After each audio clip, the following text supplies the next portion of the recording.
Allison for the TGB Podcast. Welcome back, and we're going to talk about the true, the good, and the beautiful in today's society. Today, especially relating with one of the words in the name of my podcast, which is beauty, particularly beauty, the true beauty of femininity. And I have my two amazing guests here, Ree and Grace, and we are all sophomores at Ave Maria University. So thank you guys so much for being on. I'm so excited to get started. So before we start, would you guys like to say a Hail Mary? Yes. Okay. In the name of the Father, Son, Holy Spirit. Amen. Hail Mary, full of grace, the Lord is with thee. Blessed art thou among women, and blessed is the fruit of thy womb, Jesus. Holy Mary, Mother of God, pray for us sinners now and at the hour of our death. Amen. Mary, we ask that everything discussed today in our podcast all lead us and all of our viewers straight to you, and let all, especially the young girls watching, realize how beautiful they are in the sight of you and God. Amen. In the name of the Father, Son, Holy Spirit. Amen. Okay, and Mary's the perfect person to pray to for this, because she is the epitome of authentic beauty. So that's perfect.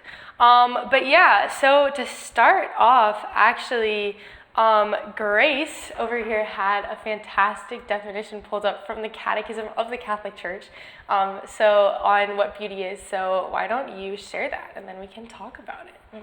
Of course. I was just reflecting, what is beauty?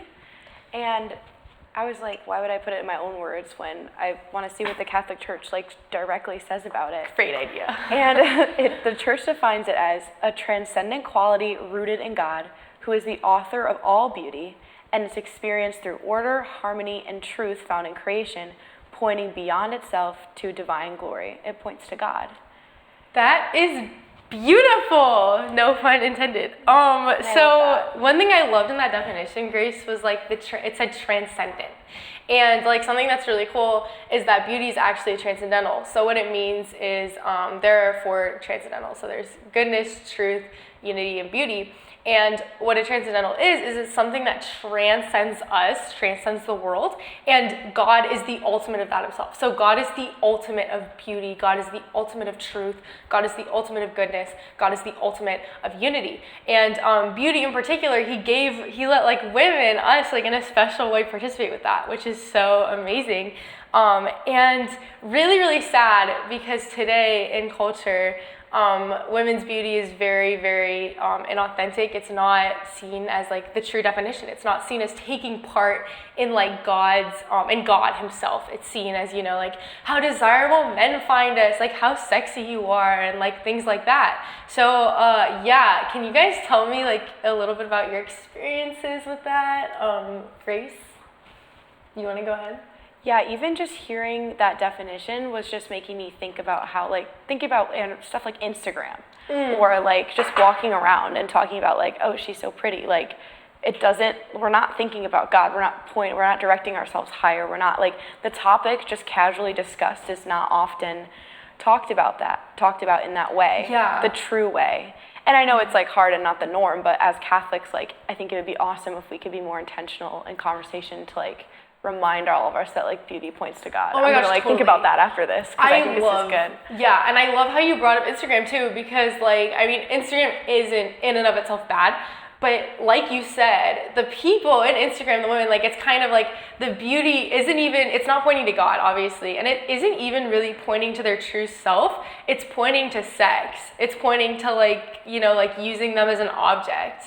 Which is so sad. Yeah. If you're created to literally because all women are created beautiful, because literally beauty, so the aspect of women that makes us beautiful by essence is the fact that we are literally life-giving.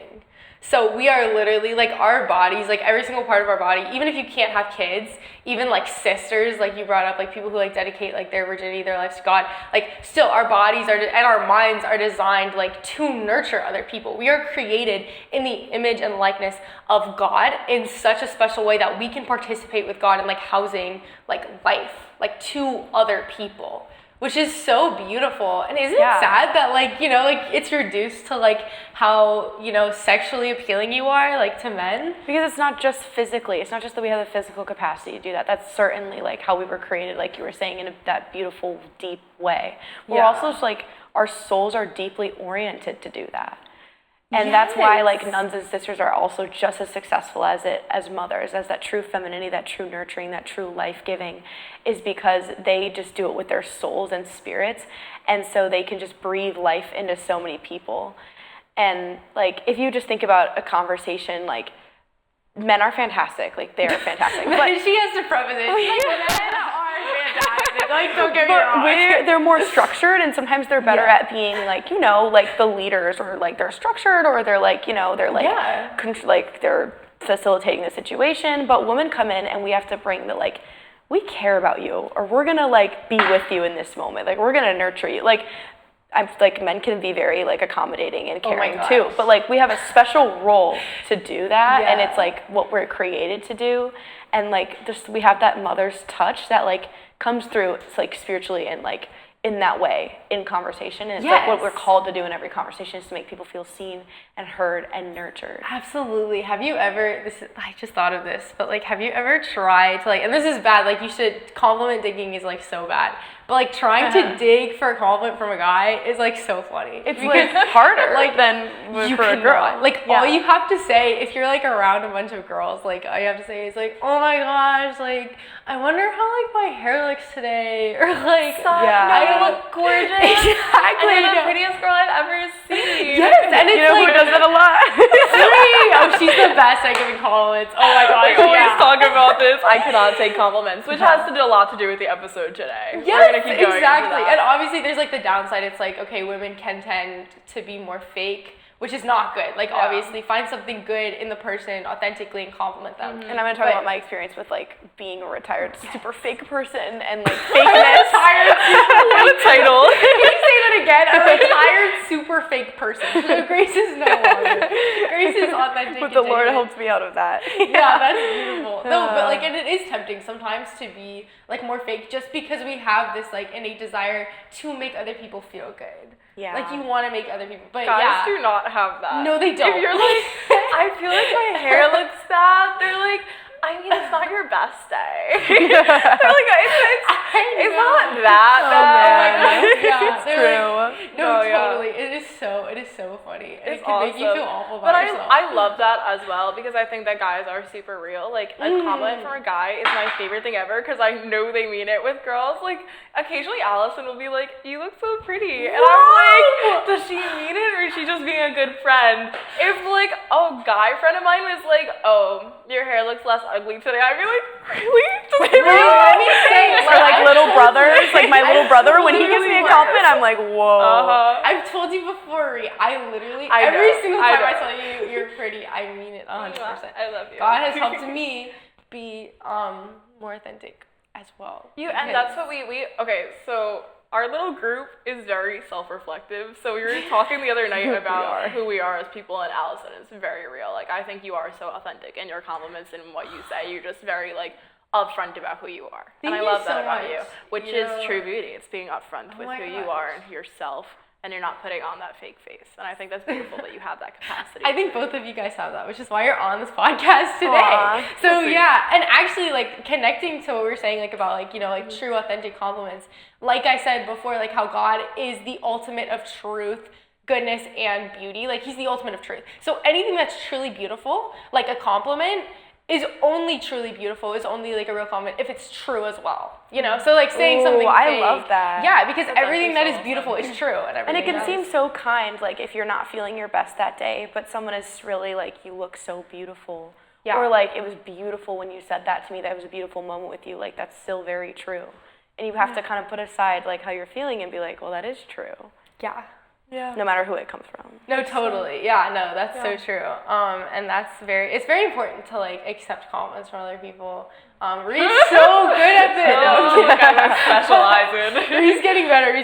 But like accepting compliments. And there's this quote, because also our world has a very messed up understanding of humility too. Like we think of humility and we think, bring that up. Yeah, oh my gosh, 100%. Yeah. Like it's like, oh, I have to dull myself down. I can't accept, like anytime anyone compliments me, I have to go like, oh, that's not true, or like, oh no. But actually, like as Mother Teresa said, and this was my senior quote for high school, is if you are humble, nothing can touch you, neither praise nor disgrace, because you know who you are. Oh, that's beautiful. So having your identity, so compliments are good, and like you should compliment other people to make them like know like you love them, but also you should never take a compliment of other people and like root your identity in that compliment, because then your perception of yourself, your identity is so rooted and changing like people's perspective.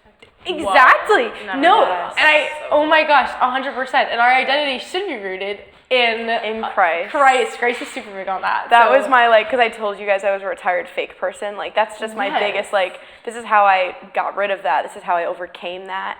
So, And Grace, would it you was, actually... like, finding my identity in Christ. That's, Would like, you the mind, thought, like, telling your story, like, from the beginning? Okay. She was born She was born in Chicago. Chicago. Yeah. No, I went to Catholic school, like Catholic grade school my whole life, and then I went to public high school for high school, and that was quite the transition. And so I kind of transitioned into that culture and started losing myself a little bit and losing my faith. And I just really wanted to fit in so bad. Like, this is so, like, I want to fit in. But, like, that's what happened. Like, I just totally conformed to, Everyone like, does, though. this group of girls. Yeah, but I felt like it was so, like, I don't know. I have the capacity to be, like, I have a strong, like, personality, so I am, like, very strong, like, in myself. And, like, I really appreciate people's individual identities now. And I think I always have, but it's just... So it was such a radical, like, I guess it was slow and progressive, but it was a radical shift from being, like, kind of who I was to, like, not who I was. And it was, like, sad. But then I had this beautiful moment with the Lord.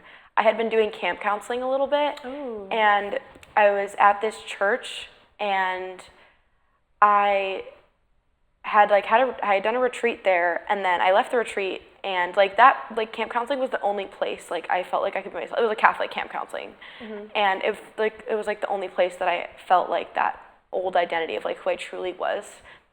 And so I had that kind of in the back of my mind. But I was hitting rock bottom one day, and I don't live near Perpetual Adoration Chapel or like church that has perpetual adoration at all. But it was the only one was that church that I had that retreat at that was 45 minutes away. And I was like, all right, I gotta just go. And I went, and I had just the most beautiful adoration experience ever. And that changed my life. So after that, I started battling with like, okay, who am I? How can I like be more oriented to you, God? Like he kind of was helping me like love people properly and like become more humble and meek and all these things. He's helped me grow in all these things. But I started kind of talking to him on the daily about beauty and about vanity and how like I just kind of weighed my like how I should conduct myself or who I was based on like how I looked and how I looked with people. And then also I grew up as a dancer. So I didn't exactly grow up as actually in high school I started dancing. And that is a lot of like you have to look really nice if you're like you have to look really good. Like and I did notice that like the prettiest girls were favored or like if I put on makeup one day, I would be treated a little differently than the other. Like, whew, like it's a rough. Like the dance world is rough, and they're fat shaming. I mean, we've seen dance moms. Stuff. Oh like, my gosh! If you guys are familiar with dance moms, Start me on that show. the dance world is like brutal. So that didn't help either. But I decided to just bring that to Jesus every day. So like when I first started getting closer with the Lord, I think the first thing I ever talked about was this like finding myself and my identity in Him. And I was like, I have to just conform myself to you. And I realized that I was conforming to them, the world, and my friends. They were not good friends. I'm not friends with any of them anymore. I'm friends with amazing people like you guys. No, I'm just kidding. I'm friends with a few of them. But like important, it's really important that you surround yourself with people who also like encourage you to have your identity with Christ. That's, I guess, one thing. But I would bring it to Jesus every day. And I would just be like, I feel this. I feel like that. Like, should I ask this person for this or should I look good when I do it? No, like, why do I care about that? How do I not care about that? And sometimes I didn't really get like an answer, But the more I talked about it with the Lord and the closer I got to him, and then the more I took myself out of even talking about that, and then like reading the Bible, reading reflections, like learning more about the faith, it slowly kind of dissipated. And I started caring more about the Lord than that. Totally. Than like how people perceived me. Oh my God. And I'm still working on it. Like it's a constant journey for sure. Like there's still some like distance to go in that journey, definitely. Yeah. But I'm just in like a drastically better place than I was. And I think it's so beautiful, and I want everyone to experience that. It's like, wait, I'm not like, it's not about me. Like, it's about him. It is so comforting. And then that takes all the pressure off your shoulders, you know, and you just feel so much better. Oh my gosh, totally. And like, oh my gosh, what you were saying in your story too, I feel like is such a common experience of like, because we care so much about other people, because women care so much, like it is in our nature it's so easy to care. And I think a downside of that is we care so much about what other people think of us. And I think it starts by admitting that to yourself. Oh, totally. Because sometimes you're like, I don't care, I'm good. Yeah. But you have to just realize that, okay, maybe deep down you do, but that's okay. We can reconcile that with God. Exactly. And you can be like, okay, like help me use this desire for other people, like to help other people, and like let my identity be rooted and unchanging, like no matter the comments they give me, no matter the insults they give me, like let my identity be rooted in you.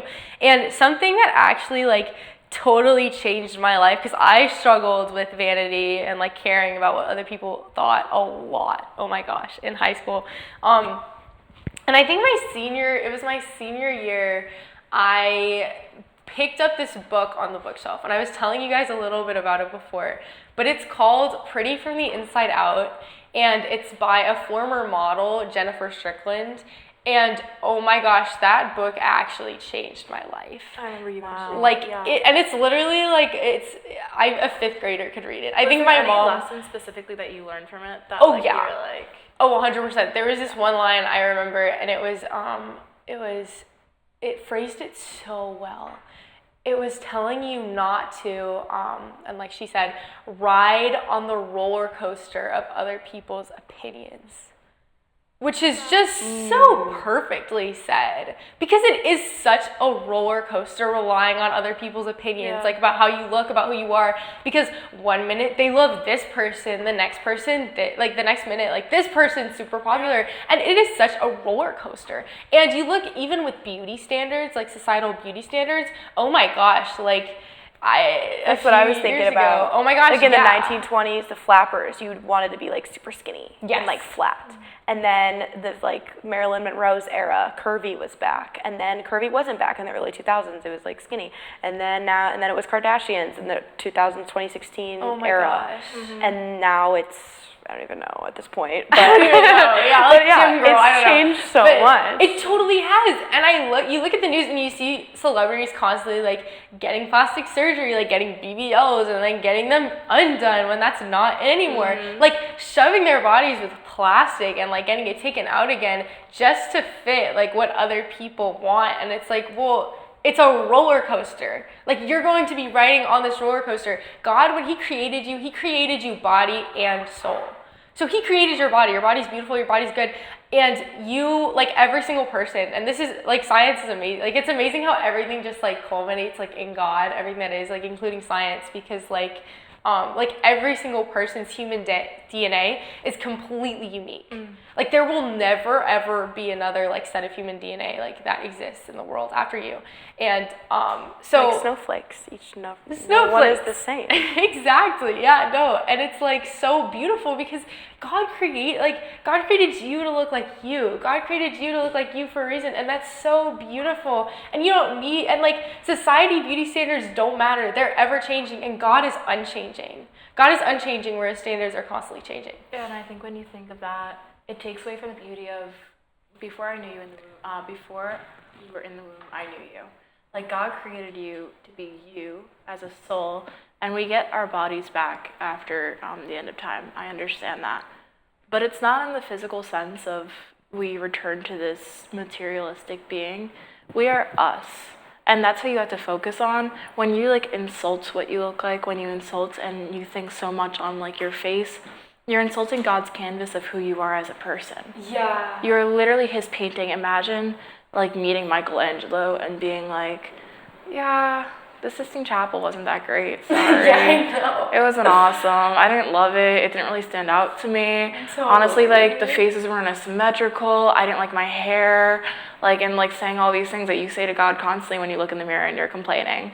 Like, he's Michelangelo. How I love that. We're all Sistine Chapel. We're all, and to like insult that is Think insane. about how big and beautiful a project that is, and then just to be like, just throw it out and be like, I'm gonna change it.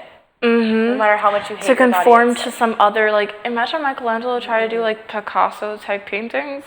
It would be totally different. And like, no hate on Picasso, but it's a very different art form.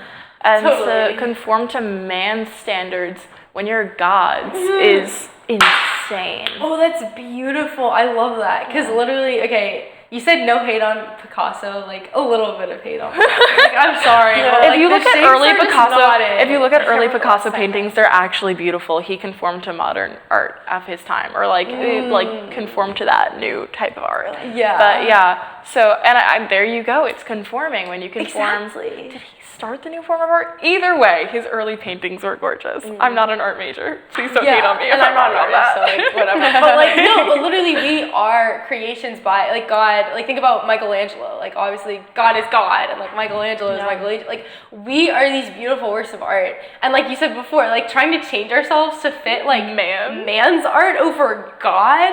That's crazy. Yeah, like why would we do that? And it probably just hurts him so bad. Like you painted the Sistine Chapel, you devoted your whole life to that, and God has that capacity to do that for all of us. But it's like when you like are so proud of your art project. Like, are you really gonna tell a little kid that their art project sucks? Yeah, that's so true. And then they're so like sad. So true. Yeah, or even I think he's. I mean, God in that way. Because God is that pure. Like we're supposed to be like children. Like He is that pure. He is just love. So imagine being like, like He loves us. Like a kid loves their art. Yeah. Oh, snaps to that. That was so good. I think really that is so true. Yeah. And I think too, like going back to the Michelangelo analogy, if one of them was just like, actually, I think it'd look better if like, like I actually like looked like this and like I had a little bit of plastic here. Like I think Michelangelo would be like, what are you doing? What are you yapping about? Absolutely not. Like you don't know. Like God is God, and God created you to be you, like for a specific purpose. So yeah, that is just like super, super important.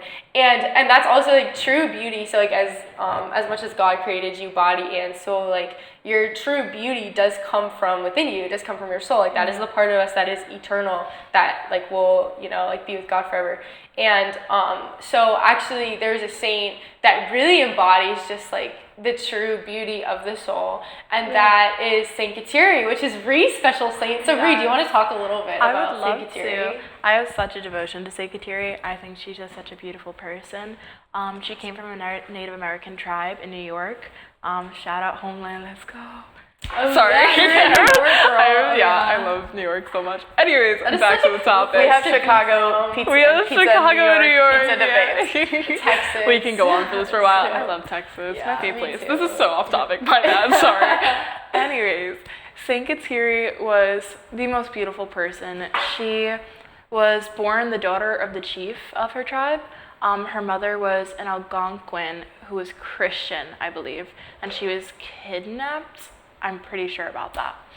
And she was brought to this tribe, and she married the chief, and Kateri was born. And when smallpox hit their tribe, her parents were both killed. And she contracted smallpox, and her face was brutally scarred. Now, at the time, her parents are now dead, and there's a new chief, who I believe is her uncle. And he took over, and Christianity was not the form of the tribe. No one else was Christian. And she wouldn't work on Sundays, and she was praying to her God, and they hated it more than anything. And so the kids used to pull her hair and beat her. They would starve her on Sundays because she was praying and not working. She was not allowed to have any food. She was... So her aunt and uncle starved her for being Catholic? For being Christian. Catholic. Oh my God. But yeah, at the time. So she was just such a beautiful person, and she like lived through this torment and through this pain. And remember, her skin's now scarred, so she doesn't have that outward beauty. She doesn't have what like everyone else is conforming to. She's not the modern standard of beauty for her time. And it was like very scarred, right? Like, Yes. It was really bad. Yes, 1,000%. And so she was able to escape. She went to Canada, I believe, and she changed her name and she was baptized. It was beautiful. But there's so many lessons to be learned from her in so many ways, and I took my name after her because I really resonated with her. As a kid in middle school, I was one of the only really practicing Catholics in my class, and I came from a Catholic school, which is why everyone's like, wait, what? You were at a Catholic school and they weren't Catholic? Yeah, You would be happen. surprised. That can happen. Yep. And it was a really rough time for me because I was so into my faith. My mom had brought me to Mass every day since I was 5, so I was a daily communicant, and so much of my identity was rooted with God that I would bring him up all the time, and the kids hated it. And I was, Allison always laughs when I say this, I was like a chopped kid. Okay, who wasn't a chopped kid? Okay, it was bad. It was extreme. It was pretty bad. And they were awful to me about it. I literally remember a guy that I was into. He was like, yeah, you have a great personality and I would date you if you weren't so ugly and you had a better body.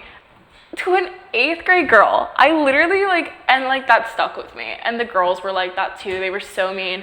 I remember one day in the locker room, they literally looked up and down my body and they're like, you're getting better, I think. Oh, they were awful. They were brutal. They were so mean. People would say that. But yeah. And imagine how much God is hurting for you. It's like, how did you family say that was- about my yeah, art project? God, I feel bad for But, them. seriously. Like the Yeah, fact it was crazy. that, I mean, you really have to be very insecure in yourself or in some part of yourself to talk to other people like that. I actually so agree. And I looking think- back, yeah, it was this so sad. look for power. There was constantly a power struggle in my class, and they were all looking to be as mean as they could, so you weren't getting bullied yourself. My point being that And so this the was- two of so sorry, keep No, going. I'm sorry, I totally interrupted. No, you're This good. was private Catholic school? Yes. Yeah. Oh my gosh. So wow. the two of them, when they talk, are so self-assured, and I'm sure everyone struggles with identity and with who they are. I would say I really like being part of this conversation because I think I could relate to a lot of audience where I'm not that. You guys know, I'm so insecure in my looks. It's not like when people are like, oh, you're bad at taking compliments. It's like false humility. You're like, no, give me more compliments. I'm not. I'm like, please do not compliment me. You're lying to me. I don't want to hear it. Leave me alone. And I'm working on that. And I think it's really interesting that with faith life, there's so many different steps to that journey where you guys are way ahead of me and being rest assured of who you are. It's Maybe in different ways. yes, I agree with But that. I almost wonder if you can't characterize the journey in one way. Absolutely. It's there might be other ways in your perception of beauty that are Yeah. you're ahead of me. But it's just there's different things, I feel like. Oh, That's so 100%. interesting, And yeah. also sometimes I've been shocked, okay, because you might think some people have a certain thing above you, oh my gosh, this person's so holy, and there's this one girl, okay, I would see her all the time in the chapel, in line for confession, and I would be like, oh my gosh, my time management is horrible, I am clearly not Yeah. loving God enough, as much as she is. Yet you're there And- seeing her and you're in all those I mean, things. so I would hear her talk too, and she'd be the other day I was at daily mass, and I was daily mass, okay, that is so cool. But and we would talk, and then we had a very, very deep conversation one day, and I realized that, and she started confiding all of these things in me, and I was oh my gosh, I had no idea how much she struggled. And so people, especially I feel with Instagram culture, we brought up before, it's all about putting an image out there. And you only see this image of the person, and it's never the real them. And really only they know the real, only you know the real you, and even more so, and you don't even fully know you. God is the one who ultimately knows you, which is, again, another reason why your identity, you were saying, and your beauty should be rooted in God himself, because he's unchanging and he knows who you really are. Well said. Like, yeah, but you never know. Looking around, like, you never know what a person really, like, they can be in the chapel every single day, and they could be doing it just so everyone will see them in the chapel every single day, and they could, like, show off to, like, the guys and be like, hey, look, I'm, like, a great Catholic woman, like, wife me up. Like, Yeah. you know? I'm Or, still like, going around saying that. I'm such a good Catholic woman, wife me up. I mean, it is such, I mean, You're like praying and then you're like, oh, no, okay. That's so funny. That's totally a thing. Yeah, like no, going to like at our school. especially at our school. Yeah, Yeah. Very, Yeah. that definitely like is for the anyone culture. listening who doesn't know like the culture at Ave, it's so Catholic that it has its like- downsides. Yeah, And we which talk is about like that it's a lot. amazing, but there are some things like that where people like we were talking about people can kind of like act like the Pharisees in the Bible sometimes, or be very judgmental, or the opposite, and it can like it's hard. And everyone knowing each other I think breeds a little bit of that too. But what you were like, what I derived from like what you were just saying, it was beautiful, is just the lesson that we hear all the time, like do not compare yourself to others. Comparison is the thief of joy. I do just really think that that's really important. And it's like almost our default as women to like compare ourselves. Oh, yeah. And it's like what Instagram is wired to like literally like mentally facilitate us to do. Yes. And it's like, but it's so bad. Like literally it shouldn't even be a part of anything, I think. And if I could add on to that, so towards like the moral of my story, because who cares what the outward self is? And that is so true, and I disagree. I think you're Focusing on yourself is just a lose-lose every time. But it's like, it's really funny. you are a spiritual and material being. Great, there have been some not great. You gotta quotes, meet it. like you're good.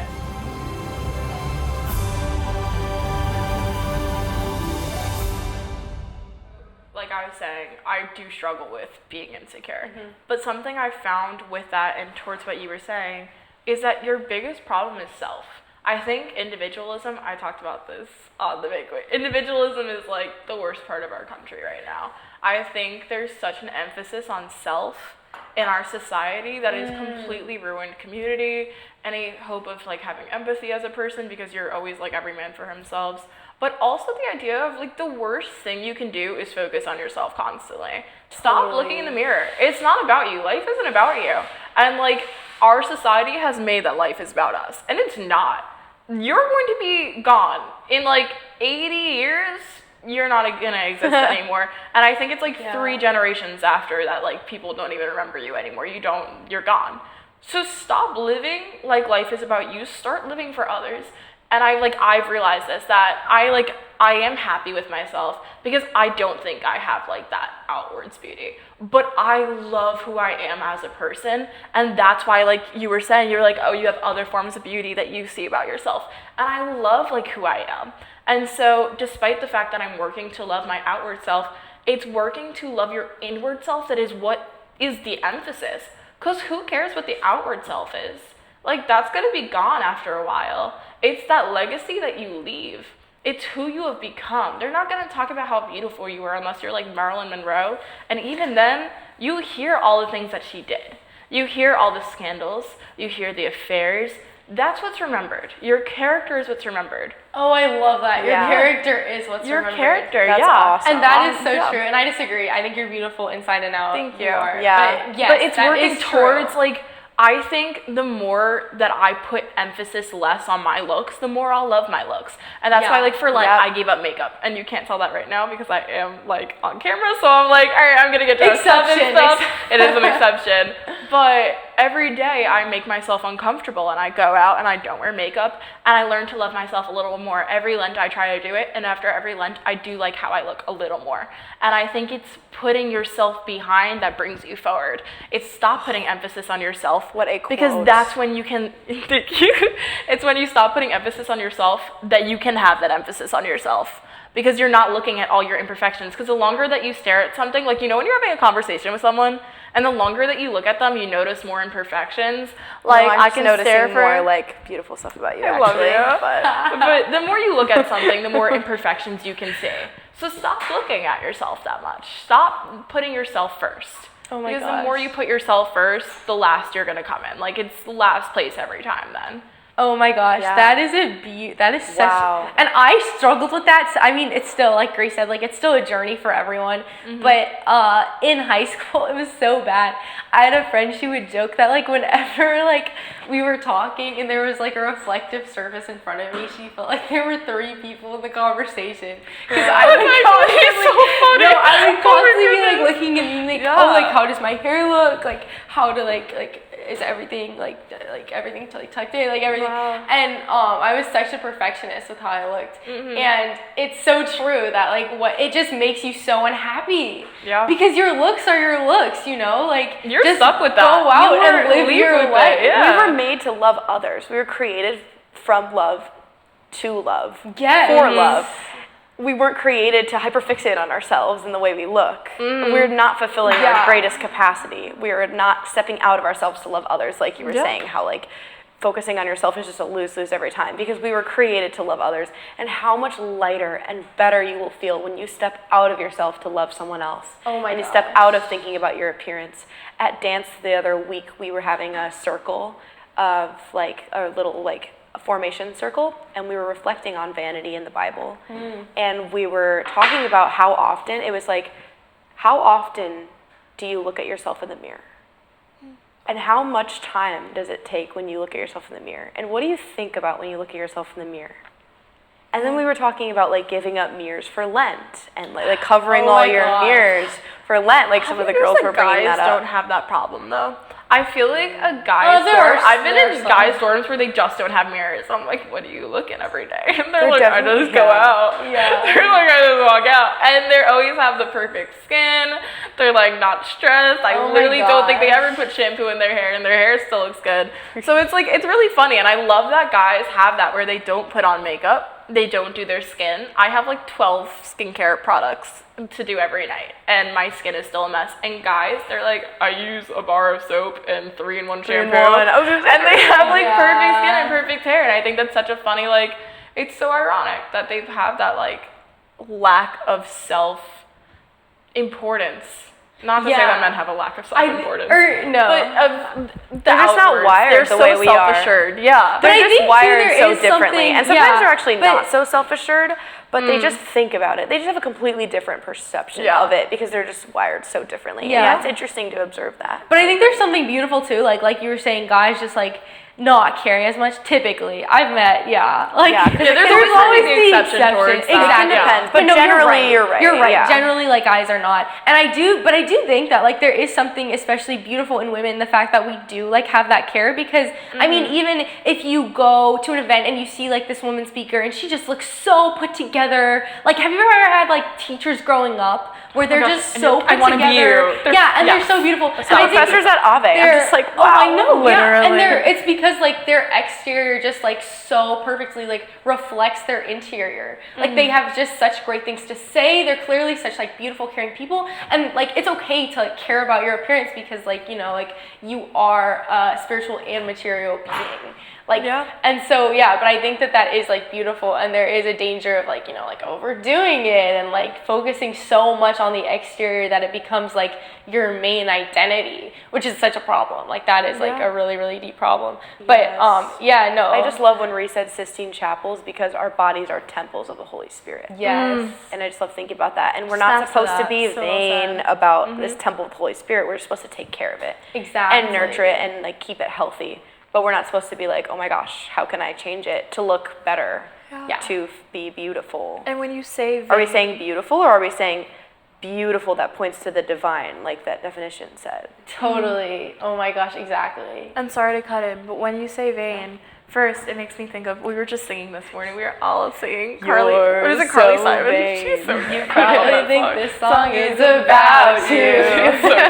They didn't know that they would be getting a concert tonight. But yeah, I think vanity is such an interesting sin because it's rooted, obviously every sin is rooted in the root of all sin, but it's so like specially derived from pride. Yes. I was thinking that. Yeah, pride is such the issue there. And when we look at it, I mean, remember God says, like, do the birds of the sky, I feed them, the lilies of the field, how much better are they dressed than Solomon in all of his glory. And Like, it is that.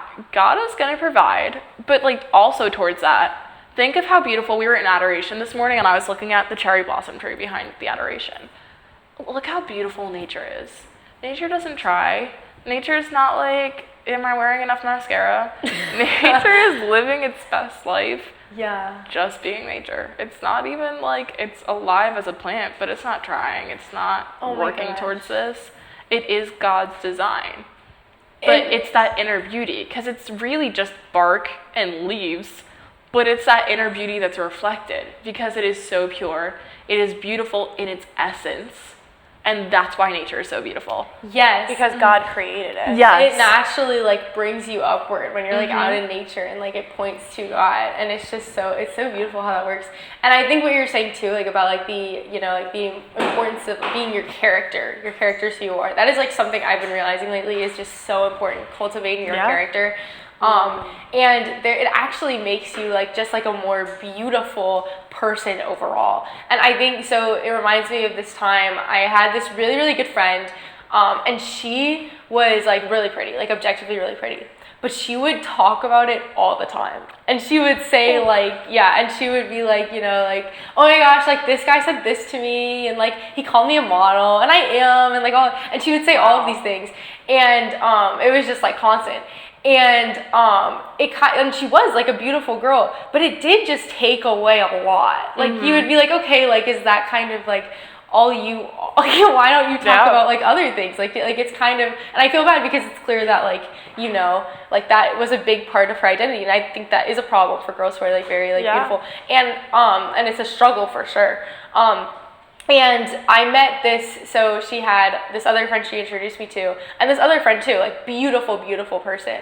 But she had like the kindest heart. Like they were both like objectively beautiful on the outside, but like people were drawn to and noticed more the second girl because of just how beautiful her character was, how kind she was, and how she never talked about her appearance ever. Like it was so obvious, like she was like such a beautiful girl, and she never talked about it. She would always be like, you know, like, oh, she would make it all about the other person. She'd be like, how are you doing today? Oh my gosh, you look so good in that. And it was just so like, the more focused you are on other people, the more like just beautiful people notice like you being, because it really does come from the inside. And Jennifer Strickland, the model I was talking about in her book, Pretty from the Inside Out, she had this chapter where she talked about how she got this really bad breakout on her skin. And she was so stressed about it. And for a model, I mean, like, I get stressed when I get breakout on my skin. Like, if I was a model, imagine, like, the pressure and, like, just, like, the more anxiety you would be under. And she went to the doctor, and the doctor was, like, told her to go on a mirror fast, like you guys were, like, talking about.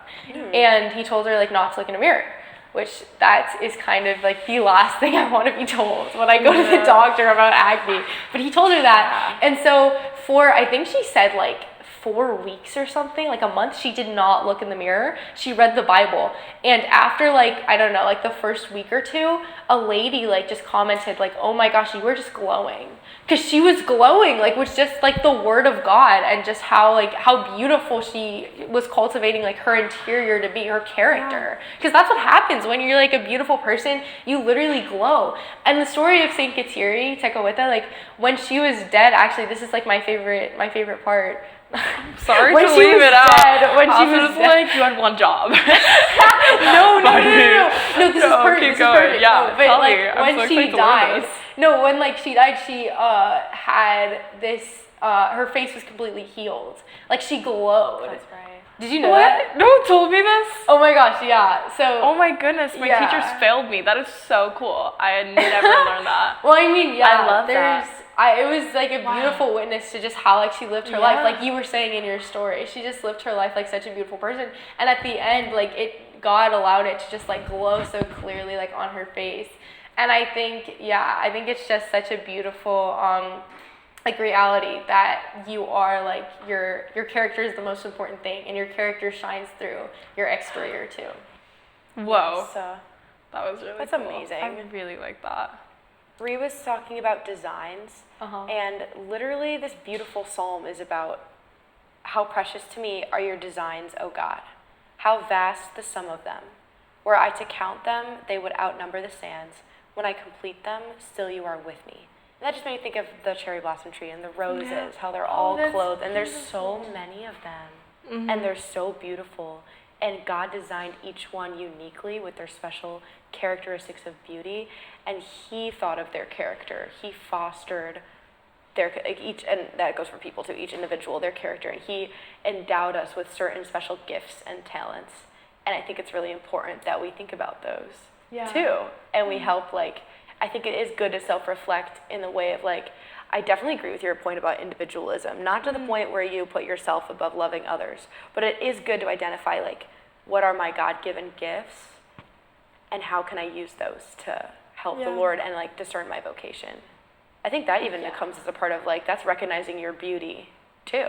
Totally, yeah, and that's another, like, beautiful thing that God created about, like, each person is we're so different and we have these different gifts.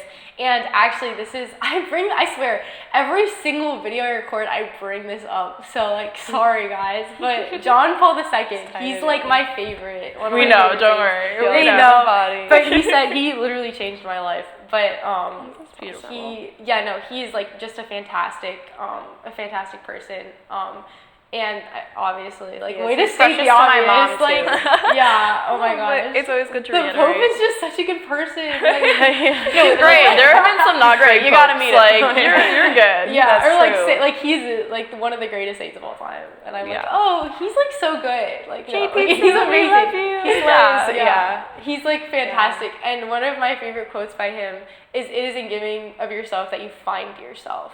And that is so true, because it is like in truly like using the special gifts that you have as a person, like it is in giving them back to God. Like if you're good with kids, like giving your all to like babysit or to teach, or like if you're a great singer, like singing for God, you know, like dancing on a Catholic dance team and being a witness to everyone on the team. Like it is in giving of your own unique talents that you become who God created you to be. And that is my prayer every single time like I go to the chapel, is like for God to make me who He created me to be, because not becoming that would, I feel, be the ultimate waste of your life, not becoming who God created you to be.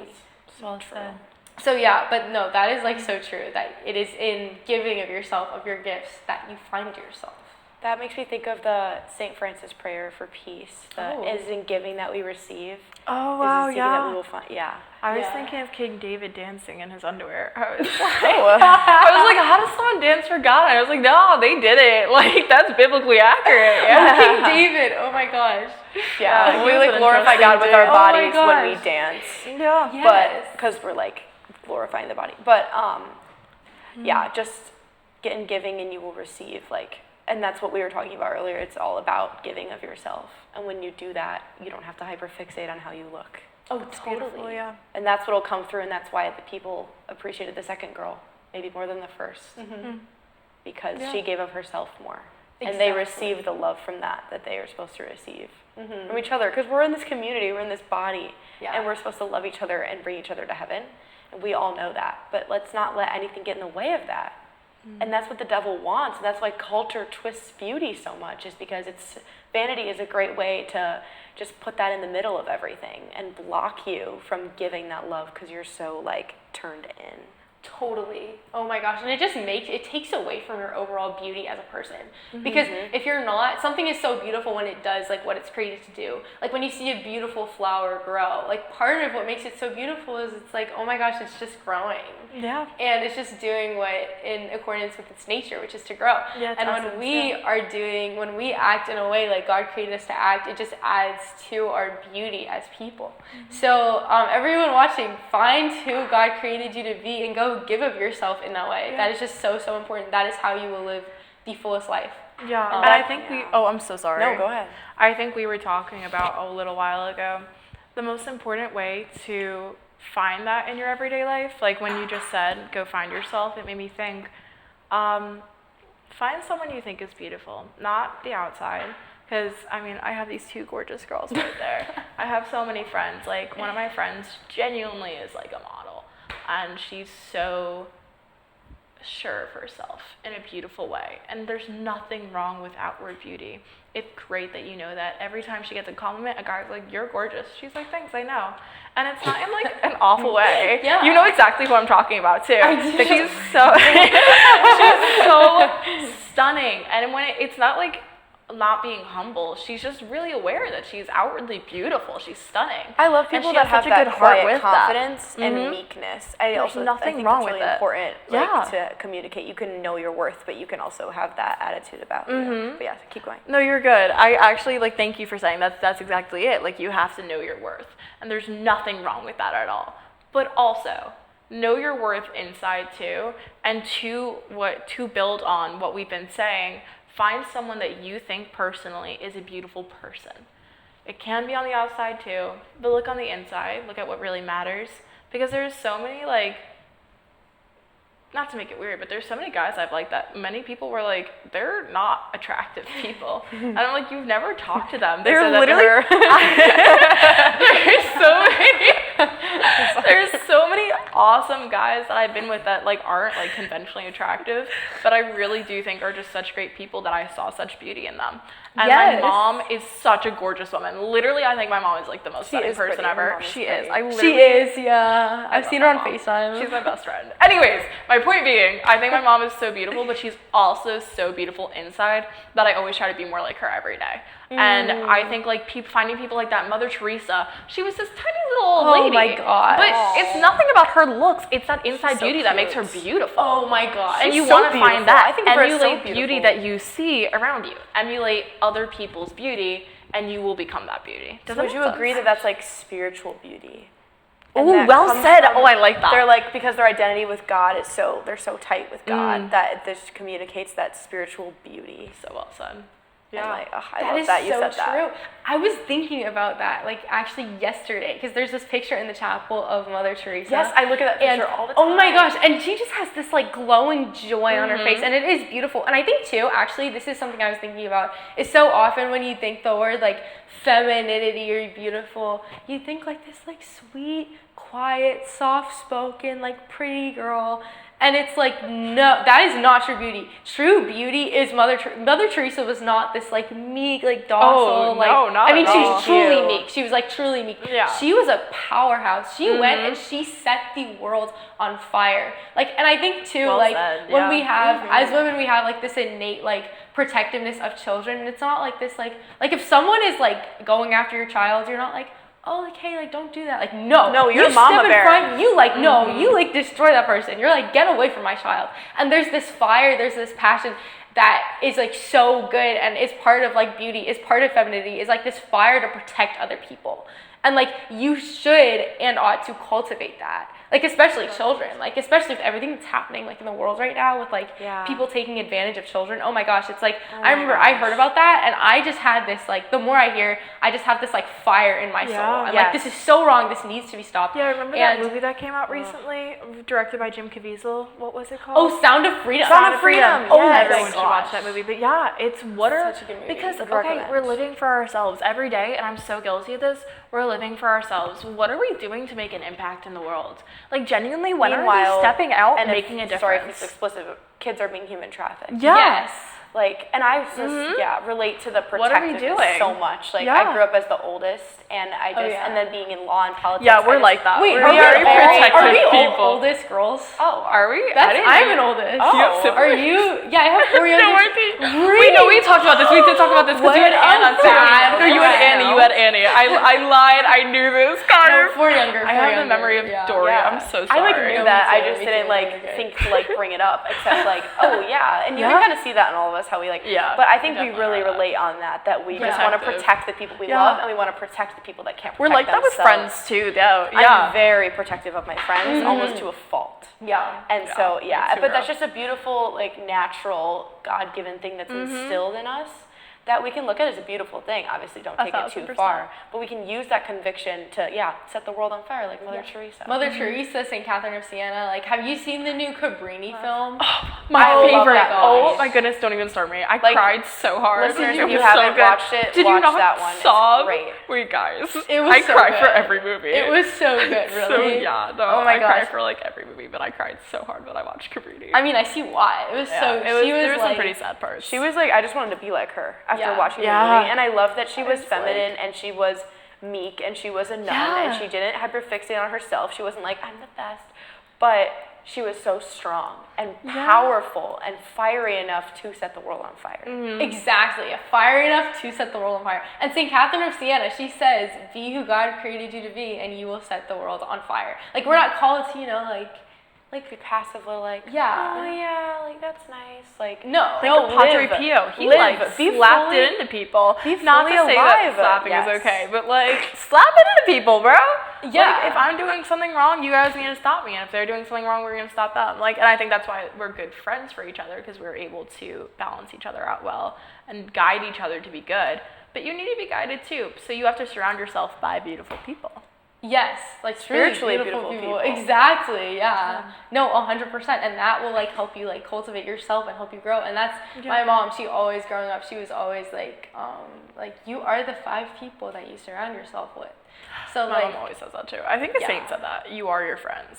You are who your friends are, yeah. Tell me your friends and I'll tell you who you are is the quote. Oh, and I love that's a that good quote. Yeah. There's also, oh my gosh, there's a quote similar to that. It's tell me where your heart is and I'll tell you who you are. And it's kind of the same because your heart is in your friends. But that goes back to what we were saying about finding your passion, finding what you're meant to do, is where your heart is, that is who you are. And that is with the example of the girls that I gave, your heart is who you truly are. So if your heart is beautiful, you truly are beautiful. And if it's not, everyone's a beautiful child of God, but you're not living up to how beautiful that you could be living up to. Yeah.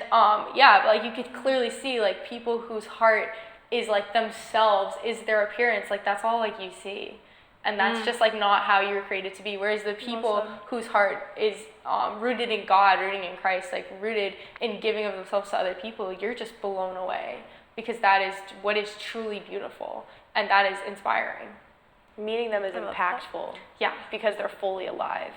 Yes. In that way. Ooh, I like that, fully alive. And I say that all the time because I just feel I meet people and I'm so what's up? And they're and it's totally okay. If you're introverted, I understand that. But or even just people I know really well, I just have a hard time taking action. And I think part of actualizing your beauty is just being an action person. Everyone expresses that in a different way. I'm not saying you have to be a crazy person that does all this stuff. But it's just living you're I'm living. I'm truly alive. Oh my gosh. I don't and it goes I don't know how to back. further describe it. Just Totally. You be alive in Christ. Just actually live. Just say that opinion. Have that feeling. Just be yourself. And we were saying how you're gonna be gone soon. Life is too short to not do that. And I think when I find a girl so beautiful, it's when she's really being herself. Totally. And I think that goes back to not letting fear hold you back. Because we're so in the Bible, what is said over and over again, Old Testament, New Testament, is be not afraid. Do not be afraid, because life is too short to be afraid. Life is too short to let fear of what other people think hold you back. And that is actually also what helped me so much in the book I was talking about, Pretty from the Inside Out. It was just constantly reiterated, caring about what other people think about you just holds you back so much. Because there's a difference, obviously, you should care about other people, but root out caring about what other people think of you, because life is too short and it holds you back from being who you were created to be. And to add to that, I don't know if every generation has been like this, but I really see it in our generation. Have you noticed, we were talking about this the other night, so I know your answer, but have you noticed that in our generation, the more personality you have when you meet people, you're not liked. I feel there's this emphasis to not have a personality when we meet people. There's this emphasis to not be yourself. You have to be quiet, keep to yourself, do not show your fire, and then when people get to know you, then you do. I don't know, I've noticed that a lot. I struggle with that.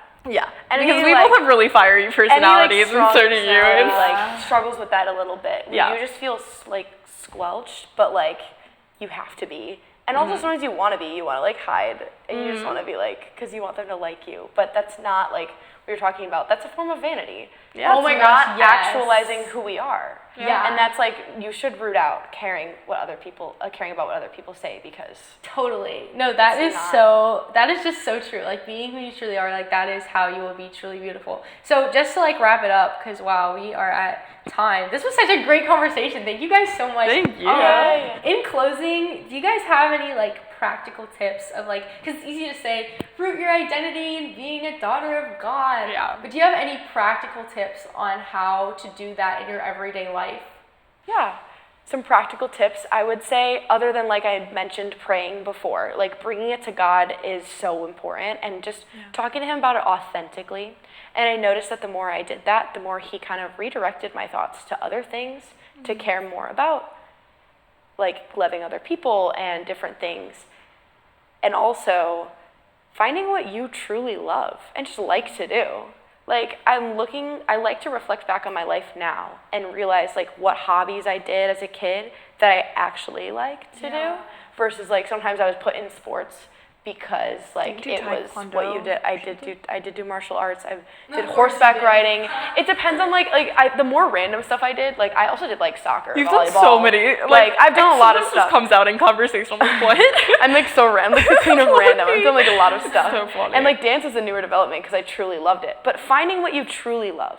Not just what you love doing with those friends, like what you love, like finding what you truly love to learn about and what you love to do. Just think about that. Journal about it. Does that guide Literally journal about it. who God truly That guides you to your gifts and talents and your be. vocation.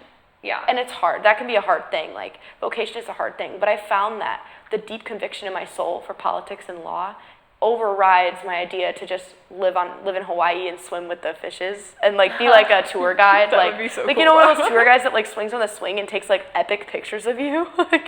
like that sounds really pretty fun. epic. But is that like my God-given calling? That's like deep in my soul. It's so random. That's It's not. That's a really good tip. So That's kind of so like funny. that practical discernment idea So, that yeah. I like to like. That's helped me a lot. That is so good. Yeah. So like finding like who, like what you love, what your passions are that God gave you. And Ree, any tips for us? Yeah, I'm just envisioning Grace on a giant swing in Hawaii, so I just have to That's get that really mental picture out of my good.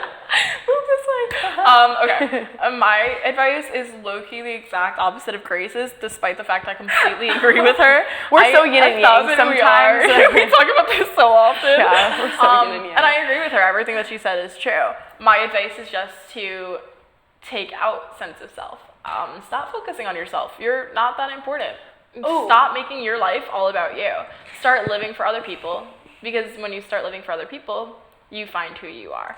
I find myself so much more when I'm around other people and what I say to them and what I do with them and my choices, rather than just sitting with myself and in my thoughts, because my thoughts spiral. And maybe to tie what you guys both said together is maybe find what you're passionate about and what you find joy in, and the gifts that God gave you, and use them to give to other people. Because that is Well said. both of you guys, like that I is was gonna what. say that's perfect, because you have to like.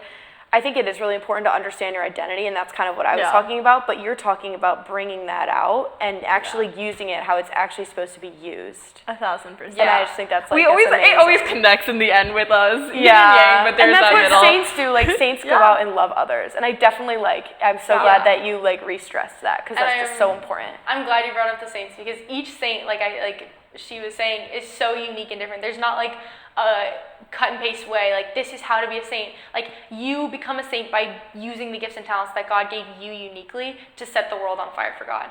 Well, thank you guys so much for watching, and guys, Grace and Ree, thank you so much for being on. This was so much fun. Yay. But yeah, I hope you enjoyed it. Tune in for our next episode on the True, Good, and Beautiful podcast, and God bless.